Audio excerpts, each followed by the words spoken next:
సంగారెడ్డి జిల్లా రాయకోడ్ మండలం ఇందూర్ గ్రామంలో శ్రీ నల్లపోచమ్మ తల్లి బోనాల మహోత్సవాన్ని శుక్రవారం ఘనంగా నిర్వహించారు.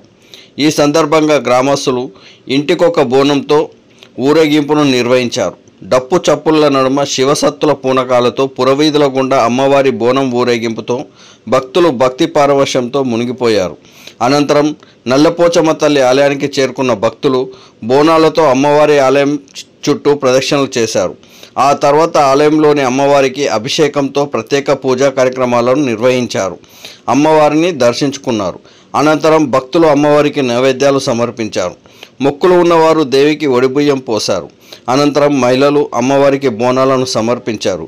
కోరిన కోరికలు తీర్చే కొంగు బంగారం నల్లపోచమ్మ తల్లి అంటూ స్మరించుకున్నారు. ప్రకృతి విపత్తుల నుండి తమ గ్రామాన్ని కాపాడాలని అమ్మవారిని ప్రార్థించారు.